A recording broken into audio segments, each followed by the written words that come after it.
Notre invité, l'écrivain Florence K., auteur de 2 romans consacrés au vivre ensemble et à la réconciliation entre les religions, et Les larmes d'or jaillir et Ton djihad est le mien sont publiés aux éditions Ovadia. On écoute Florence K. Alors déjà tout d'abord le premier, puisqu'en fait il s'agit d'un tome 1 et tome 2. Le premier, Les larmes d'or jaillir, qui a été publié en 2013 aux éditions Ovadia, s'ouvre à New York, mais c'est un véritable voyage, puisque j'y conduis le lecteur à Tunis, Amman, Beyrouth, Bagdad, Jérusalem et en Provence. J'y mets en scène un vieux sage palestinien musulman, une romancière juive qui se rencontrent aux États-Unis lors d'une conférence pour la paix au Proche-Orient. Se tisse alors une ample amitié entre les deux personnages qui sont tous deux au grand cœur, profondément humanistes et dévoués à la paix. Amir confie à Déborah l'histoire de Sarah et la charge d'en rédiger le récit. Sarah, qui est la petite fille d'Amir et qui vit littéralement dans sa chair le conflit israélo-arabe. Sarah qui nous conte son vécu au Liban, ses impressions de guerre, mais elle est aussi la mère d'un enfant qui se rapproche étroitement du Hamas. Donc, Les larmes d'or jaillir, c'est d'abord une véritable ode au vivre ensemble. J'y souligne la nécessité d'aboutir à un dialogue, d'apprendre à connaître l'autre, car finalement, connaissons-nous réellement l'autre? Et la paix, rappelons-le, ne se fait qu'avec un ennemi. Ce roman rappelle également que juifs et musulmans ont su cohabiter en paix. Et j'y pose une hypothèse qui me semble plus que plausible.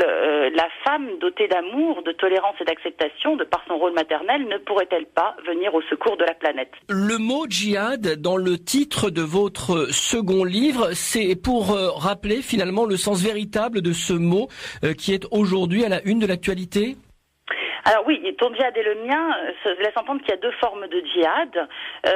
D'abord, il faudrait rétablir le mot djihad qui est galvaudé et malmené. Nos amis musulmans le savent, djihad signifie dans son étymologie effort, s'efforcer d'eux ou faire de son mieux, se surpasser. Alors certes, il y a le petit djihad qui peut être le djihad par le glaive, mais pas seulement. Ça peut être aussi un effort caritatif ou intellectuel, par exemple. Et si djihad par le glaive il doit répondre à des critères précis, être défensif et non offensif, respecter les prisonniers, les femmes, les enfants, les vieillards. Il doit également répondre aux ordres d'un commandeur reconnu par tous les croyants.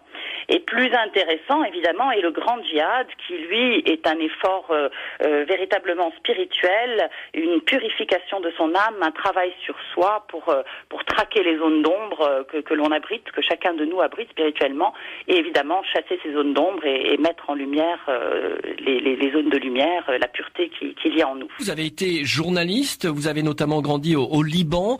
Ça a été important ce parcours dans votre vie pour raconter cette histoire à travers ces 2 livres? Absolument, mais d'abord j'ai vécu la guerre du Liban, donc nécessairement je crois savoir à quoi ressemble une guerre et combien elle peut être inutile, parce que finalement on doit aboutir quelque part à une paix. Alors autant que cette paix se réalise avant toutes les horreurs que l'on voit. Je crois que maintenant il est grand temps de parler de paix, il est grand temps de parler de dialogue, et que les 3 religions abrahamiques se tendent la main pour vaincre que le démon qui est en train de gagner à travers cette haine que l'on ressent un petit peu partout, cette islamophobie, cet antisémitisme. Donc je crois qu'il faut que tout le monde se tende un petit peu la main, effectivement. Et mon vécu de guerre m'a permis de faire ce chemin et de comprendre qu'il fallait vraiment apprendre à connaître l'autre et dialoguer. L'écrivain Florence K., ses 2 romans et Les larmes d'or jaillir et Ton djihad est le mien sont publiés aux éditions Ovadia. Notez qu'elle présentera ses ouvrages le 8 janvier à 18h30 à la librairie L'Œil Écoute à Paris.